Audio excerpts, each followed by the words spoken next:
여러분, 오늘 하루도 정말 고생 많으셨습니다.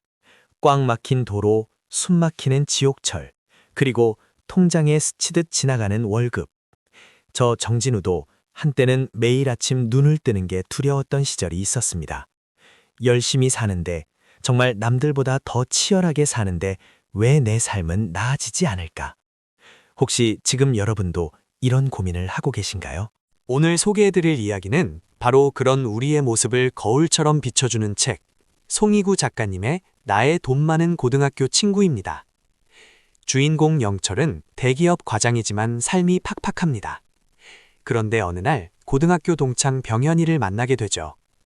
병현이는 공부도 못했고 존재감도 없던 친구였는데 지금은 수백억 자산가가 되어 나타났습니다. 영철은 병현에게 묻습니다. 야, 너 로또라도 된 거야? 아니면 코인? 하지만 병현의 대답은 영철의 뼈를 때립니다. 아니, 난 그냥 자본주의를 이해했을 뿐이야. 영철아, 너는 부자가 되고 싶은 거야? 아니면 부자처럼 보이고 싶은 거야? 이 질문, 여러분은 어떻게 대답하시겠습니까? 우리는 흔히 좋은 차, 명품 가방, 비싼 시계를 사며 내가 성공했다고 착각합니다. 영철도 그랬어요. 무리해서 수입차를 사고 골프를 치며 대리만족을 느꼈죠. 하지만 병현이는 말합니다. 그건 네가 부자가 되는 길을 스스로 막는 거야. 남들에게 보여주기 위한 소비는 결국 너의 미래를 갉아먹는 짓이니까. 저도 자산운용을 하면서 뼈저리게 느낀 게 있습니다. 많은 분들이 자산과 부채를 구분하지 못해요. 내가 타고 다니는 비싼 차? 그건 매달 유지비와 감가상각으로 내 돈을 빼가는 부채입니다. 진짜 부자들은 내 주머니에 돈을 넣어주는 자산을 모으는 데 집중하죠. 병현이가 영철에게 강조한 첫 번째 가르침이 바로 이겁니다. 병현이는 월급을 마약이라고 표현합니다. 충격적이죠?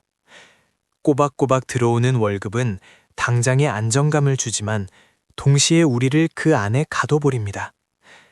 너는 회사가 주는 먹이를 받아먹으며 회사가 만든 울타리 안에서만 안전하다고 느끼는 가축이 된 거야. 라는 병현의 말, 좀 잔인하게 들리시나요? 우리는 돈을 벌기 위해 무엇을 팔고 있을까요? 네, 바로 시간입니다. 저 정진우도 직장 생활을 할 때 제 시간과 열정을 회사에 팔아 돈을 벌었습니다. 하지만 병현이는 다릅니다. 그는 남의 시간을 삽니다. 자본을 이용해 시스템을 만들고 그 시스템이 돈을 벌어오게 하죠. 이게 바로 노동자와 자본가의 결정적 차이입니다. 그렇다면 우리는 어떻게 해야 할까요? 당장 회사를 때려치워야 할까요? 아닙니다. 병현이는 영철에게 태도를 바꾸라고 조언합니다. 회사를 다니면서도 내 영혼까지 팔지 말라는 거죠. 월급은 내 자산을 만들기 위한 종잣돈으로 바라봐야 합니다. 소비를 위한 수단이 아니라요. 사람들은 한국을 헬조선이라고 부릅니다. 살기 힘들다고요. 하지만 병현이는 이렇게 말합니다.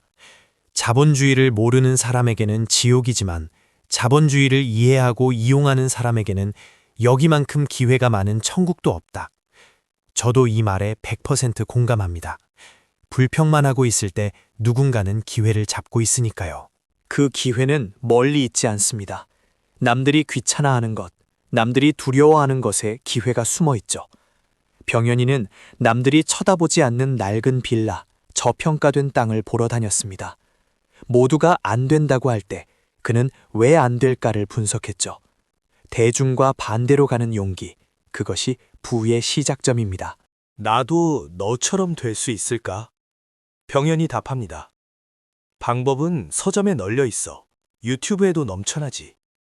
문제는 아무도 안 한다는 거야. 저도 상담을 하다 보면 느끼는 게 있습니다. 정보가 부족해서 부자가 못 되는 게 아닙니다. 실행하지 않기 때문이죠. 여러분은 어떠신가요? 알고만 계신가요? 아니면 하고 계신가요? 우리는 어릴 때부터 아껴 쓰고 저축해라라고 배웠습니다. 물론 중요합니다. 하지만 인플레이션이라는 괴물을 간과해선 안 됩니다.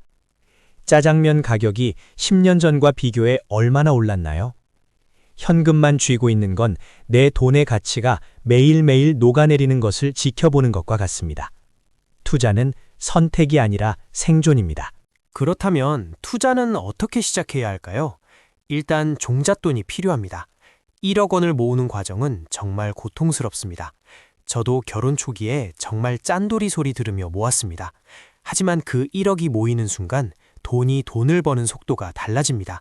병현이는 이것을 눈덩이 효과라고 불렀죠. 오해하지 마세요. 근로소득을 무시하는 게 아닙니다. 오히려 초기에는 근로소득이 가장 중요합니다. 내 몸값을 올려서 더 많은 현금 흐름을 만들고 그 돈을 자산으로 치환해야 합니다. 영철이도 깨닫습니다. 회사가 싫은 게 아니라 회사에 의존하는 내 자신이 문제였다는 것을요. 병현이는 바쁜 와중에도 항상 책을 읽습니다. 부자들은 왜 책을 읽을까요? 단순히 지식을 얻기 위해서가 아닙니다. 저자의 통찰력을 훔치고 내 생각을 확장하기 위해서입니다. 생각이 바뀌지 않으면 행동이 바뀌지 않고 행동이 바뀌지 않으면 통장은 그대로일 수밖에 없으니까요. 부자를 보며 저 사람은 금수저일 거야, 운이 좋았을 거야 라고 깎아내린 적 있으신가요? 그건 나의 자존심을 지키기 위한 방어기제일 뿐입니다. 병현님은 말합니다. 질투할 시간에 그 사람이 어떻게 부자가 됐는지 연구해라. 인정이 빠를수록 성장도 빠릅니다. 가장 중요한 건 가족과의 합의입니다. 영철이는 아내에게 솔직하게 털어놓습니다. 우리의 현재 상태와 앞으로 나아가야 할 방향에 대해서요. 혼자 아등바등 하는 것보다 부부가 같은 곳을 바라볼 때 시너지는 폭발합니다. 저도 아내와 매달 가계부를 함께 보며 꿈을 꿉니다. 투자는 기다림의 미학입니다. 씨앗을 심자마자 열매를 바랄 순 없죠. 많은 분들이 조급함 때문에 투자를 망칩니다. 병현이는 묵묵히 기다릴 줄 아는 사람이었습니다. 시장의 소음에 휘둘리지 않고 자신이 세운 원칙을 지키며 때를 기다리는 인내심.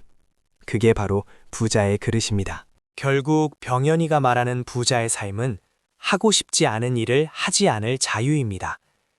매일 아침 알람 소리에 놀라 깨지 않아도 되는 삶, 사랑하는 사람과 더 많은 시간을 보낼 수 있는 삶.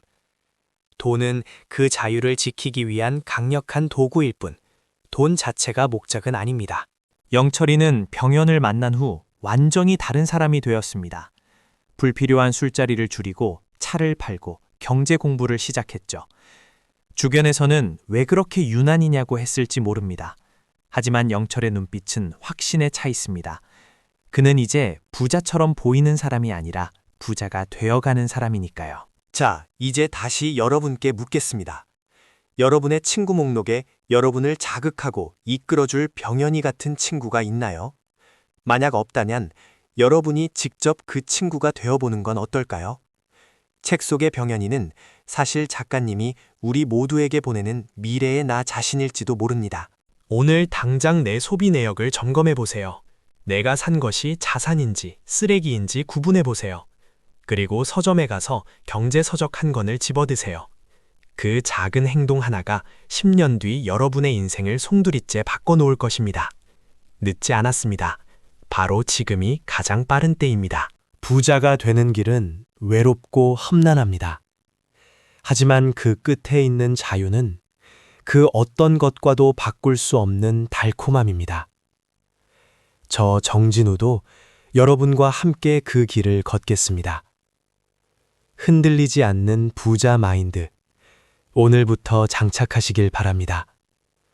여러분의 경제적 자유를 진심으로 응원합니다. 오늘 이야기가 여러분의 가슴을 뛰게 했다면 지금 바로 실천하세요.